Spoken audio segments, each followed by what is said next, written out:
Madame, Monsieur, bonjour, il est 8h45, bienvenue sur TV Finance et Boursorama.com. On vous accompagne en direct durant cette matinée au cœur de l'actualité des grandes entreprises et des marchés financiers avec au programme de ce lundi 11 février. Dans quelques instants, l'entreprise du jour. Nous recevons Alban Lapierre, fondateur de la société Alterea, spécialisée dans la rénovation énergétique de bâtiments. Comme chaque matin, nous suivrons l'ouverture de la Bourse de Paris avec Bernard Pradeclos, trader pour compte propre et auteur du livre Stratégie de marché. Dorian Abadi, formateur en analyse technique, viendra ensuite nous présenter les market movers à surveiller de près. Et puis sans oublier parole de dirigeants, nous donnerons la parole à Sébastien Grosjean qui est le fondateur de BookingSync, logiciel pour des locations saisonnières. Mais juste avant, voici les informations à retenir ce matin. Rencontre cruciale entre la Chine et les États-Unis.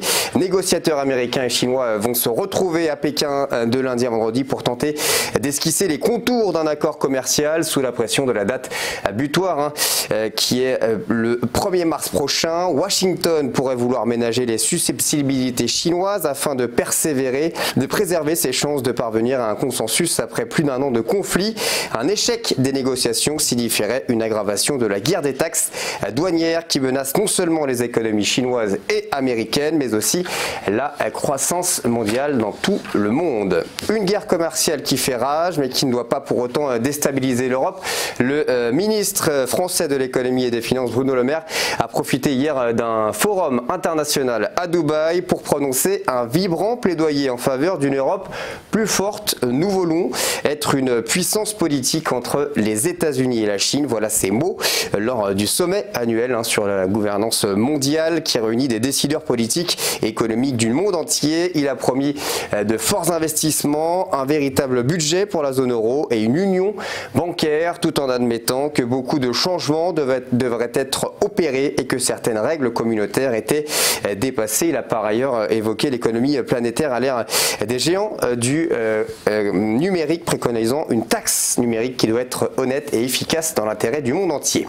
Et puis un point sur le Brexit. Le Royaume-Uni est entré dans la zone d'urgence. Le risque d'une sortie sans accord de l'Union européenne s'est accru. Michel Barnier, le négociateur en chef de l'Union européenne, rencontrera lundi le ministre britannique du Brexit, Stephen Barclay. Theresa May, de son côté, doit informer mercredi prochain les députés de la Chambre des communes de l'état de ces tentatives de renégociation avant un nouveau vote sur des amendements le lendemain. Le Brexit reste pour l'heure programmé au 29 mars prochain au soir. Voilà pour l'essentiel de l'actualité ce matin. On va faire maintenant un premier point sur la Bourse de Paris. Le CAC 40 a clôturé en baisse vendredi à moins 0,48% et à 4961 points.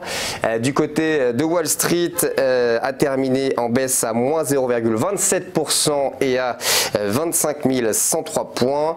Le Nasdaq a terminé à plus 0,73% et à 7 298 points. Au Japon, le Nikkei est en forte baisse à moins 2,01% et à 20 333 points.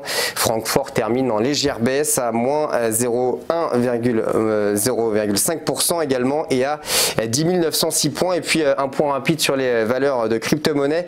Bitcoin perd 0,36% de valeur et vaut 3184 €. Ethereum est à moins 0,97% et vaut 103 €.